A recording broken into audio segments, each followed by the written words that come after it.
കോട്ടയം കിടങ്ങൂരിൽ തമിഴ്നാട് സ്വദേശി ആക്രമിച്ച് പണം തട്ടിയെന്ന കേസിൽ പൾസർ സുനിയെ വെറുതെ വിട്ടു. കോട്ടയം അഡീഷണൽ സെഷൻസ് കോടതിയാണ് സുനി അടക്കം 9 പേർ കുറ്റക്കാരല്ലെന്ന് കണ്ടെത്തിയത്. 10 വർഷത്തിന് ശേഷമാണ് ഈ കേസിൽ വിധി വരുന്നത്. 2014 മെയ് 1 കേസിനാസ്പദമായ സംഭവം. പാലായിലെ ജ്വല്ലറിയിൽ സ്വർണം വിറ്റ ശേഷം 7 ലക്ഷം രൂപയുമായി KSRTC ബസ്സിൽ പോകുകയായിരുന്ന തമിഴ്നാട് സ്വദേശിയെ ഒരു സംഘം പൾസർ സുനിയുടെ സമയം എന്നല്ലാതെ എന്തൊക്കെയാ പറയാനുള്ളത് ഇതിനല്ലേ. അതായത് 10 വർഷങ്ങൾക്ക് 2014 നടന്നൊരു കേസാണ് ഇതെന്ന് പറയുന്നത്. മോഷണ കേസാണ്, അല്ലെങ്കിൽ പിടിച്ചുപറി അങ്ങനെ ആ ഒരു ഇനത്തിൽ വരുന്നൊരു കേസാണ് ഇതെന്ന് പറയുന്നത്. തമിഴ്നാട് സ്വദേശിയായിട്ടുള്ള ഒരു വ്യക്തി അദ്ദേഹത്തിന്റെ സ്വർണം പാലക്കാടുള്ള ഒരു സ്വർണ്ണക്കടയിൽ കൊണ്ടുപോയി വിൽക്കുന്നു. അതിനുശേഷം 7 ലക്ഷം രൂപയായിട്ട് അദ്ദേഹം യാത്ര ചെയ്യുന്നു. ആ യാത്ര ചെയ്യുന്ന സമയത്ത് ഒരു കൂട്ടം ആൾക്കാർ, അതിൽ പൾസർ സുനിയുണ്ട്, അദ്ദേഹത്തിന്റെ സുഹൃത്തുക്കളും ചേർന്ന് പ്ലാൻ ചെയ്യുന്നു മോഷ്ടിക്കാൻ വേണ്ടിയിട്ട്. അതിനുവേണ്ടി പെപ്പർ സ്പ്രേ കരുതുന്നു, അദ്ദേഹത്തിന്റെ കണ്ണിൽ അത് തളിക്കുന്നു. അതിനുശേഷം അത് മോഷ്ടിച്ചിട്ട് പോകുന്നു. അത് കേസാവുന്നു.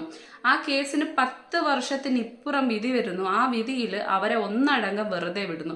ഒന്ന് ആലോചിച്ച് നോക്കിയേ, ഇവിടെ സത്യത്തില് കുറ്റവാളികൾക്കാണോ അതോ ഈ പറയുന്ന ഇരയാക്കപ്പെട്ട വ്യക്തിക്കാണോ ഇവിടെ നീതി കിട്ടിയിരിക്കുന്നതെന്ന് ആലോചിച്ച് കഴിഞ്ഞാൽ ഒറ്റ സെക്കൻഡിൽ തന്നെ നമുക്ക് ഏതൊരു വ്യക്തിക്കും അതിനുള്ള മറുപടി പറയാൻ പറ്റും. അപ്പം ഇതാണ് ഇവിടുത്തെ ഇന്നത്തെ നീതിന്യായ വ്യവസ്ഥയുടെ അവസ്ഥ എന്ന് പറയുന്നത്. അതായത് നമ്മൾക്ക് ഒരു സാധാരണക്കാരനെ സംബന്ധിച്ചിടത്തോളം നമ്മൾ ഏറ്റവും കൂടുതൽ എന്തെങ്കിലും ഒരു പ്രശ്നത്തിൽ അകപ്പെട്ടാൽ, ഒരു കേസുമായി ബന്ധപ്പെട്ട് വന്നു കഴിഞ്ഞാൽ നമുക്കുള്ള ഏറ്റവും വലിയ വിശ്വാസം എന്ന് പറയുന്നത് നമ്മുടെ നീതിന്യായ വ്യവസ്ഥിതി പറയുന്ന ചില കാര്യങ്ങളുണ്ട്. ഈ പറയുന്ന കണക്ക് ഒരു കുറ്റവാളി പോലും ശിക്ഷിക്കപ്പെടരുത് എന്ന് പറയുന്ന ഒരു സംഭവമുണ്ട്. അതിൽ വിശ്വസിച്ച് അടിയുറച്ച് വിശ്വസിച്ചുകൊണ്ടാണ് നമ്മൾ കോടതിയിൽ ഓരോ കാര്യത്തിനും ചെല്ലുന്നതെന്ന് പറയുന്നത്. അപ്പോൾ സ്വാഭാവികമായിട്ടും ഈ നീതിന്യായം നമ്മുടെ കോടതിയുടെ ഒരു കാര്യം എന്ന് പറയുന്നത്, പ്രശ്നം എന്തെന്ന് ചോദിച്ചു കഴിഞ്ഞാൽ ഇവിടെ ഈ പറയുന്ന നമ്മുടെ വിധികൾക്ക് അവർ അടിസ്ഥാനമാക്കി എടുക്കുന്ന ഏറ്റവും വലിയ കാര്യം എന്ന് പറയുന്നത് തെളിവുകളുടെ അടിസ്ഥാനത്തിലാണ്. ഇനി ഈ പറയുന്ന വാദിയോ പ്രതിയോ എന്തോ ആവട്ടെ, എന്തോ സംഭവം ആവട്ടെ, അവിടെ ഈ പറയുന്ന തെളിവുകൾക്ക് വല്ലാത്ത പ്രാധാന്യമുണ്ട്. ആ തെളിവുകളുടെ അടിസ്ഥാനത്തിൽ എത്രയോ ആൾക്കാരെ, ഒരു പക്ഷെ കുറ്റവാളികളായിട്ടുള്ള ആൾക്കാരെ മേ ബി പറഞ്ഞു വിട്ടിട്ടുണ്ടാവും. നമുക്ക് ഊഹിക്കാൻ പറ്റുന്ന കാര്യമാണ്. അപ്പം ഇല്ലാത്ത തെളിവുകൾ കെട്ടിച്ചമച്ച് ഉണ്ടാക്കിയിട്ടുള്ള വാർത്തകൾ നമുക്ക് ഈ പറയുന്ന ചെയ്തിട്ടില്ല എന്ന് പറയാൻ പറ്റത്തില്ല. കാരണം അതിന് ഏറ്റവും വലിയ തെളിവാണ് രാജ്യദ്രോഹ കുറ്റമടക്കം ചുമത്തിയ നമ്മുടെ നമ്പി നാരായണൻ എന്ന് പറയുന്ന അദ്ദേഹത്തിന് ഇത്രയും വർഷം ജയിലിലിട്ടിരുന്നിട്ട് അവസാനം ഈ പറയുന്ന വെറുതെ വിട്ടൊരു കാര്യം എന്ന് പറയുന്നത്. അപ്പം തെറ്റായിട്ടുള്ള വ്യാജ തെളിവുകൾ ഉണ്ടാക്കിയെടുക്കാൻ തക്കവണ്ണം കഴിവുള്ള കുറേയധികം കൂട്ടം ആൾക്കാരുകൾ, ഈ മാനിപ്പുലേറ്റ് ചെയ്യാൻ കഴിവുള്ള ഒരു കൂട്ടം ആൾക്കാർ നമ്മുടെ സമൂഹത്തിൽ അധിവസിക്കുന്നുണ്ട്, നിലനിൽക്കുന്നുള്ളതിന്റെ ഏറ്റവും വലിയ തെളിവാണ് അതെന്ന് പറയുന്നത്. വേറെ ഒരു കേസും എടുക്കേണ്ട കാര്യമില്ല. രാജ്യദ്രോഹ കുറ്റമാണ് അതെന്ന് പറയുന്നത്. അദ്ദേഹം ഒരു പക്ഷേ ആ സ്ഥാനത്ത് തന്നെ ഈ പറഞ്ഞ ISROയിൽ തന്നെ തുടർന്നിരുന്നെങ്കിൽ ഇന്ന് അദ്ദേഹത്തിന്റെ കരിയർ ഏത് അവസ്ഥയിൽ എത്തിച്ചെല്ലും എന്നുള്ള കാര്യം നമുക്ക് 100% ഊഹിക്കാൻ പറ്റുന്ന ഒരു കാര്യമാണ്. അപ്പൊ അദ്ദേഹത്തിന്റെ ജീവിതം ഇത്രയും വർഷം നരകതുല്യമാക്കി തീർത്തതിന്റെ കാരണം ഒരു കൂട്ടം ഇതുപോലെ ഇല്ലാത്ത കള്ളക്കഥകൾ കെട്ടിച്ചുമച്ചുണ്ടാക്കി അല്ലെങ്കിൽ ചമച്ചുണ്ടാക്കി അതിനുള്ള തെളിവുകൾ കൃത്രിമമായിട്ട് ഉണ്ടാക്കിയെടുത്ത ഒരു കൂട്ടം ആൾക്കാരാണ്. അത് ഈ പറഞ്ഞ നിയമത്തിന് മുന്നിൽ കൊണ്ടുവന്ന് അല്ലെങ്കിൽ ഈ പറഞ്ഞ കോടതിക്ക് മുന്നിൽ കൊണ്ടുവന്ന് അത് ശരിയാണെന്ന് വാദിച്ച് ജയിപ്പിച്ച ഒരു കൂട്ടം വക്കീലുകളുണ്ട്. കൃത്യമായിട്ട് ക്രിമിനൽ ലോയേഴ്സ് എന്ന് നമുക്ക് അവരെ പറയാൻ പറ്റും. അപ്പം ഇത്തരത്തിൽ എത്ര രൂപയുണ്ടെങ്കിലും അല്ലെങ്കിൽ എത്ര രൂപ വാരി എറിയുന്നു അതിനടിസ്ഥാനത്തിൽ എന്ത് പച്ചക്കള്ളങ്ങൾ പോലും വിളിച്ചു പറയാൻ കഴിവുള്ള ഇത്തരത്തിലുള്ള വക്കീലന്മാരുണ്ടെങ്കിൽ ഇവിടെ കൊലപാതകമല്ല, പീഡനമല്ല, ഇനി എന്ത് നടത്തി കഴിഞ്ഞാൽ രാജ്യദ്രോഹ കുറ്റം നടത്തിയാൽ പോലും ഈസി ആയിട്ട് ഇറങ്ങി പോകാൻ പറ്റും എന്നുള്ള കാര്യം നമ്മൾ ഇതിനു മുന്നേ തെളിയിക്കപ്പെട്ടുള്ള ഒരു കാര്യമാണ്. അപ്പൊ എന്തുകൊണ്ട് ഇങ്ങനത്തുള്ള കാര്യങ്ങൾ സംഭവിക്കുന്നു എന്ന് ചോദിച്ചു കഴിഞ്ഞാൽ കൃത്യമായിട്ട് നമ്മുടെ നിയമവ്യവസ്ഥിതിയിൽ ചിലധികം ലൂപ്പ് ഹോൾസ് ഇങ്ങനെ ഉണ്ടെന്നുള്ള കാര്യമാണ്. എന്ത് കുറ്റം ചെയ്തു കഴിഞ്ഞാലും ഇതുപോലെ നമ്മുടെ നീതിപീഠത്തിന്റെ അവസ്ഥകൾ അല്ലെങ്കിൽ നമ്മുടെ വേറൊരാളെ വധശിക്ഷയ്ക്ക് വിധിക്കുന്നതിന് ഒരുപാട് കാര്യകാരണങ്ങൾ നോക്കുന്ന ഒരു നീതിന്യായ വ്യവസ്ഥിതിയാണ് നമ്മുടെ ഇന്ത്യയുടെ എന്ന് പറയുന്നത്. ഒരാളെ പോലും വധശിക്ഷയ്ക്ക് വിധിക്കരുത്, അത്തരത്തിൽ ചിന്തിക്കുന്ന ഒരു കാര്യമാണ്. അതിനുള്ള കാരണം നമുക്കറിയാവുന്ന കാര്യമാണ്. ഇനി ഒരു വ്യക്തിയെ കൊന്നൊരു കേസിൽപ്പെട്ട പ്രതിയാണെങ്കിൽ പോലും അദ്ദേഹത്തിന് വധശിക്ഷ കൊടുക്കുന്നത് അത്യപൂർവമായിട്ടുള്ള കേസുകൾ പരിഗണിച്ച് മാത്രമാണ്. അല്ലാതെ എല്ലാ കേസിലും എല്ലാവരും ഈ പറയുന്ന കൊലകുറ്റം ചെയ്ത എല്ലാ വ്യക്തികളെയും തൂക്കിക്കൊന്നുകൊണ്ട് വധശിക്ഷയ്ക്ക് വിധിച്ചുകൊണ്ടിരിക്കുന്ന ഒരു നീതിന്യായ വ്യവസ്ഥിതിയുള്ള ഒരു രാജ്യമല്ല നമ്മുടെ എന്ന് പറയുന്നത്. ഇവിടെ ഒരുപാട് ഈ പറയുന്ന കരുണ അല്ലെങ്കിൽ ഇങ്ങനത്തുള്ള കുറെ സിമ്പതി ഇങ്ങനത്തുള്ള കാര്യങ്ങൾ കൂടി നമ്മുടെ നിയമവ്യവസ്ഥയിൽ അഡീഷണൽ പോയിന്റ് ആയിട്ട് കടന്നിട്ടുണ്ടെന്നുള്ള കാര്യമാണ് ഏറ്റവും പ്രധാനപ്പെട്ടത്. ഈ സമയത്ത് ഇങ്ങനെയുള്ള കേസുകൾ വരുന്ന സമയത്ത് പലവട്ടവും ഞാൻ എൻ്റെ പല വീഡിയോയിലും പറഞ്ഞിട്ടുള്ള കാര്യം തന്നെയാണ്. ഇവിടെ ഏറ്റവും കൂടുതൽ ക്രിമിനൽസ് വാഴുന്നതിനുള്ള കാരണം അല്ലെങ്കിൽ ഗുണ്ടായിസം പ്രോത്സാഹിപ്പിക്കപ്പെടുന്നതിനുള്ള കാരണം അല്ലെങ്കിൽ ഒരുപാട് കുറ്റവാളികൾ ഉയർന്നെഴുന്നേൽക്കുന്നതിന് കാരണം ഉണ്ടായിത്തീരുന്നതിന് കാരണം എന്ന് പറയുന്നത് ഇവിടുത്തെ നീതിപീഠത്തിനോട്, നിയമവ്യവസ്ഥിതിയോട് ഇവിടുത്തെ ജനങ്ങൾക്ക് കൃത്യമായി പേടിയില്ല എന്നുള്ളത് തന്നെയാണ് വാസ്തവം. അതിന് നമുക്ക് തക്കതായിട്ട് പറയാൻ പറ്റുന്ന ഒരു കാര്യം തന്നെയാണ് കൃത്യമായിട്ട് ഈ പറയുന്ന അറേബ്യൻ നാടുകളിൽ അല്ലെങ്കിൽ ഈ പറയുന്ന അവിടുത്തെ സൗദി അറേബ്യ, റിയാദ് പോലുള്ള സ്ഥലങ്ങളിലൊക്കെ നടക്കുന്ന നീതിന്യായ വ്യവസ്ഥിതി അല്ലെങ്കിൽ ആ നാടിൻ്റെ നിയമവ്യവസ്ഥിതി എന്ന് പറയുന്നത്, അവിടെ കണ്ണിന് കണ്ണ് പല്ലിന് പല്ല് എന്നുള്ള നിയമവ്യവസ്ഥിതി അത്രയും എന്താ പറയുന്നത് വാശിയോടെ തന്നെയാണ് അല്ലെങ്കിൽ അത്രയും ഇതായിട്ട് തന്നെയാണ് നടപ്പിലാക്കിക്കൊണ്ടിരിക്കുന്നത്. അപ്പോൾ സ്വാഭാവികമായിട്ടും ഒരു ചെറിയ പിഴവ് പോലും നമ്മുടെ ഭാഗത്ത് നിന്ന് വന്നു കഴിഞ്ഞാൽ, ഒരു ആക്സിഡന്റ് കേസ് ഉണ്ടായി നമ്മുടെ ഭാഗത്ത് നിന്ന്, അപ്പോൾ ഓപ്പോസിറ്റ് കക്ഷിക്ക് ഒരു കയ്യാ പോയെന്നുണ്ടെങ്കിൽ ഉറപ്പായിട്ടും പോകുന്നത് നമ്മുടെ കയ്യാണെന്നുള്ളൊരു വിശ്വാസം, അല്ലെങ്കിൽ അങ്ങനെ നടക്കുള്ളൂ, അതിലപ്പുറത്തേക്ക് അവിടെ നിന്ന് സംഭവിക്കില്ല എന്നുള്ള ആ നീതിപീഠം അത്രയും ഇതാണ്, അതിൽ നിന്ന് നമുക്ക് ഇറങ്ങി വരാൻ പറ്റില്ല എന്നുള്ളൊരു സംഭവമുണ്ട്, പേടിയുണ്ട്. ആ പേടി കാരണം ഓരോ കാര്യങ്ങളിലേക്ക് അവർ കടക്കുന്ന സമയത്ത് ഉറപ്പായിട്ട് 1-2 വട്ടമൊന്നുമല്ല, അതിലപ്പുറത്തേക്ക് ചിന്തിക്കും. കാരണം നമ്മൾ ചെയ്യുന്ന തെറ്റെന്താണ് അതിന് തക്കതായിട്ടുള്ള പ്രതിഫലമാണ് അവിടെ കൊടുക്കുന്നതെന്ന് പറയുന്നത്. അതിലൊരു മാനുഷിക പരിഗണന അവിടെ കൊടുക്കുന്നില്ല എന്നുള്ളത് തന്നെയാണ് യാഥാർത്ഥ്യം എന്ന് പറയുന്നത്. അതുകൊണ്ട് തന്നെ ക്രിമിനൽസ് അവിടെ കുറവാണ്. അതല്ലെന്നുണ്ടെങ്കിൽ അപകട മരണങ്ങൾ പോലും താരതമ്യേന ഏറ്റവും കുറവാണെന്ന് നമുക്ക് പറയാൻ പറ്റും. അപ്പം ഇതുപോലെ എന്ത് ചെയ്യുന്നോ അതിനനുസരിച്ച് തക്കതായിട്ടുള്ള നിയമവ്യവസ്ഥിതി അല്ലെങ്കിൽ ആ ഒരു ശിക്ഷ നടപ്പിലാക്കി കഴിഞ്ഞു കഴിഞ്ഞാൽ ഉറപ്പായിട്ട് നിയമത്തെ പേടിച്ചുകൊണ്ട് നമ്മുടെ നാട്ടിൽ കുറെ വലിയ തോതിൽ ഉണ്ടായില്ലെങ്കിലും മാറ്റങ്ങൾ സംഭവിച്ചുകൊണ്ടേ ഉണ്ടാവും. കാലാകാലങ്ങൾ അതിനനുസരിച്ച് കാണാൻ പറ്റും. ഇനി അതിലപ്പുറത്തേക്ക് എന്ന് പറയുന്നത് ഈ കോടതി വിധിയുടെ ഒരു കാര്യം ഒന്ന് ആലോചിച്ച് നോക്കിയേ. 10 വർഷമാണ് ഒരു മോഷണ കേസിലെ പ്രതികളുടെ അല്ലെങ്കിൽ ആ വാദങ്ങൾ നീണ്ടു പോയിട്ട് അതിനൊരു ഉത്തരം കണ്ടെത്തുന്ന അവസ്ഥയിലേക്ക് അവസാനം കൊണ്ട് എത്തിക്കുന്നതെന്ന് പറയുന്നത് 10 വർഷം എടുത്തു, വെറും ഒരു മോഷണ കേസിൽ ഇല്ലേ, പിടിച്ചുപറി കേസിൽ.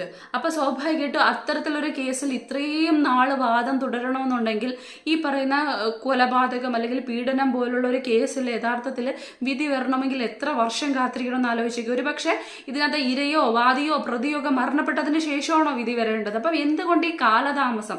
നീതിന്യായ വ്യവസ്ഥയിൽ ഈ വിധി വരുന്നതിന്, വിധി പ്രഖ്യാപനത്തിന് അല്ലെങ്കിൽ ഇതിന്റെ കൃത്യമായിട്ടുള്ള പഴുതുകൾ അടച്ചുകൊണ്ടുള്ള ഓരോ സ്റ്റെപ്പുകൾ മുന്നോട്ട് പോകുന്നതിന് എന്താണ് ഇത്രയധികം കാലതാമസം ഉണ്ടാവുന്നത്? ആ കാര്യങ്ങൾക്കൊക്കെ കൃത്യമായിട്ട് അമെൻമെന്റ്സ് വഴിയോ അല്ലെങ്കിൽ ഈ പറഞ്ഞ പുതിയ നിയമം സ്ഥാപിച്ചുകൊണ്ടോ മാറ്റങ്ങൾ വരേണ്ടത് അത്യന്താപേക്ഷിതമാണ്. കാരണം ഒരാൾക്ക് നീതി നടപ്പിലാക്കി കൊടുക്കേണ്ടത് ആ വ്യക്തി ജീവനോടിരിക്കുന്ന അവസ്ഥയിൽ അല്ലെങ്കിൽ ആ വ്യക്തിയുടെ ആ സ്വാതന്ത്ര്യം കിട്ടേണ്ടത് ആ അവസ്ഥയിലിരിക്കുന്ന സമയത്താണ്. 1 വർഷമൊക്കെ കാത്തിരുന്ന പിന്നെ വേണ്ടൂല, കൂടിപ്പോയി 2 വർഷം, അതിലപ്പുറത്തേക്ക് ഇത്രയും വർഷം, അത് വലിയ കേസുകളിലാണെങ്കിൽ 1-2 വർഷം പോലും സത്യത്തിൽ പോകാൻ പാടില്ലെന്നാണ് വാസ്തവമായിട്ടുള്ള കാര്യം എന്ന് പറയുന്നത്. നമുക്കറിയാവുന്ന കാര്യമാണ്. അബ്ദുൾ റഹീം എന്ന് പറയുന്ന ആ വ്യക്തിക്ക് വേണ്ടി 34 കോടിയോളം രൂപ കേരളക്കര സമാഹരിച്ചു കൊടുത്തിട്ട് എത്രയോ നാളുകളായി, നീണ്ട നാളുകളായി ആ കുടുംബം അദ്ദേഹത്തിന് ദയാവധത്തിന് അനുവദിച്ചു. അതിനുള്ള ഈ പറയുന്ന അവരും സമ്മതിച്ച് ഒപ്പിട്ട് കൊടുത്തു ആ ഹർജിയിൽ, വെറുതെ വിട്ടോളൂ എന്നുള്ള കാര്യം പറഞ്ഞുകൊണ്ട് പൈസ സ്വീകരിച്ചതിനെ തുടർന്ന്. അപ്പം ഇത്രയും കാര്യങ്ങൾ ഇവിടുത്തെ ആൾക്കാരെ എംബസി വഴി ചെയ്ത് ആ വീട്ടുകാർ അല്ലെങ്കിൽ ആ മരിച്ച കുട്ടിയുടെ വീട്ടുകാർ കൃത്യമായിട്ട് അതിൽ ഒപ്പിട്ട് കൊടുത്തു, കുഴപ്പമൊന്നുമില്ല, വെറുതെ വിട്ടു എന്നുള്ള ക്ഷമ കൊടുത്തിരിക്കുന്നു എന്ന് പറഞ്ഞിട്ട് പോലും ഈ അബ്ദുൾ റഹീമിനെ ഇതുവരെ കോടതി അല്ലെങ്കിൽ അവിടുത്തെ ജയിലിൽ നിന്ന് മോചിതനായിട്ടില്ല. അപ്പം ആ വ്യവസ്ഥിതി അല്ലെങ്കിൽ ആ നാടിന്റെ ആ ഒരു പോക്കെന്ന് ആലോചിച്ച് നോക്കിയേ. എത്രത്തോളം അതിലൊരു ലൂപ്പ് ഹോൾസും ഇല്ല അല്ലെങ്കിൽ അതിൽ ഒരു ചെറിയ പഴുതുപോലുമില്ല രക്ഷപ്പെടാനുള്ളത്. അത്രയും കർശനമായിട്ടുള്ള നിയമ നടപടി ഉൾക്കൊള്ളുന്ന അല്ലെങ്കിൽ കൊണ്ടുപോകുന്ന ഒരു രാജ്യമാണിതെന്ന് പറയുന്നത്. അവിടുത്തെ ആ രാജ്യത്തിന്റെ നിലനിൽപ്പ് അല്ലെങ്കിൽ ആ രാജ്യത്തിന്റെ ആൾക്കാരുടെ ആ ഒരു സ്വഭാവ രീതി എന്ന് പറയുന്നത് ആ നിയമത്തിനെ കേന്ദ്രീകരിച്ചുകൊണ്ട് തന്നെയാണ് മുന്നോട്ട് പോകുന്നതെന്ന് പറയുന്നത്. അപ്പം അങ്ങനെ നിയമത്തിനെ പേടിപ്പിക്കുന്ന ഒരു വ്യവസ്ഥിതി, നിയമത്തിന് മുന്നിൽ പേടിപ്പിക്കപ്പെടുന്നത്, മനുഷ്യൻ പേടിപ്പിക്കപ്പെടുക തന്നെ വേണം. കാരണം അങ്ങനെ ആരെങ്കിലും ഒരാളെ പേടി ഉണ്ടെങ്കിൽ മാത്രമേ നമ്മുടെ ജനങ്ങൾ ഉറപ്പായിട്ടും നന്നാവുള്ളൂ. അല്ലാതെ ഒരാളെയും പേടിയില്ലാത്ത കൂസലില്ലാതെ നടക്കുന്നതാണെന്നുണ്ടെങ്കിൽ ഒരാളും നന്നാവാൻ പോണില്ല. സ്വാഭാവികമായിട്ടും ഇവിടുത്തെ നിയമങ്ങൾ ശക്തിപ്പെടേണ്ടതുണ്ട്, ഉറപ്പായിട്ടും മാറ്റി ചിന്തിക്കേണ്ടതുണ്ട്, ഒരുപാട് ലോസ് അമെൻമെന്റ് ചെയ്യേണ്ടതുണ്ട്, പുതിയ നിയമങ്ങൾ സ്ഥാപിക്കപ്പെടേണ്ടതുണ്ട്. പ്രത്യേകിച്ച് ഇതുപോലുള്ള കാര്യങ്ങൾ, ഈ ക്രിമിനൽ കുറ്റങ്ങൾ അല്ലെങ്കിൽ ഇതുപോലുള്ള വധശിക്ഷ നടപ്പിലാക്കുന്നതുമായിട്ട് ബന്ധപ്പെട്ട കുറേയധികം മാനദണ്ഡങ്ങൾ ഇങ്ങനെ സ്വീകരിക്കുന്നതിൽ ഇതുപോലുള്ള കുറേ കാര്യങ്ങൾ. കാരണം നമുക്ക് ഇരയാക്കപ്പെട്ട വ്യക്തിക്ക് നീതി കിട്ടുക എന്നുള്ളത് ഏറ്റവും പ്രധാനപ്പെട്ട ഒരു കാര്യമാണ്. ഇത്രയും 10 വർഷം നീണ്ടു നിന്നിട്ടുള്ള ഒരു കാലയളവിന് ശേഷവും ആ ഒരു വ്യക്തിക്ക് നീതി കിട്ടിയില്ല എന്ന് പറയുന്ന സമയത്ത് അതിനകത്ത് കുറ്റവാളികൾ തലയൂരി പോയി എന്ന് പറയുമ്പോൾ, തെളിവുകളുടെ അസാന്നിധ്യത്തിൽ പോയി എന്ന് പറയുമ്പം സത്യത്തിൽ അവിടെ ഒരു നീതി നിഷേധമാണ് നടക്കുന്നതെന്ന് പറയുന്നത്. അപ്പൊ ഇങ്ങനെയുള്ള കാര്യങ്ങൾ എത്രയോ സ്ഥലങ്ങളിൽ എത്രയോ കാലയളവുകളിൽ നടക്കുന്നുണ്ട്. അതിന്റെ ഏറ്റവും വലിയ ഏരിയയാണ് ഞാൻ ആദ്യം പറഞ്ഞ നമ്പിനാരായണൻ എന്ന് പറയുന്നത്. അദ്ദേഹത്തിന് നഷ്ടപ്പെട്ട നാളുകളോ ദിനങ്ങളോ അദ്ദേഹത്തിന്റെ ആ ഒരു ജീവിതത്തിന്റെ ഗ്രാഫോ അല്ലെങ്കിൽ ആ ഒരു നിമിഷങ്ങളോ അദ്ദേഹം മാനം കെട്ടതോ ഇതിന്റെ വിലയൊന്നും ഒരാൾക്കും തിരിച്ചു കൊടുക്കാൻ കഴിയില്ല എന്നുള്ളതാണ്. അത് അദ്ദേഹത്തിന്റെ മാത്രം നഷ്ടമാണ്.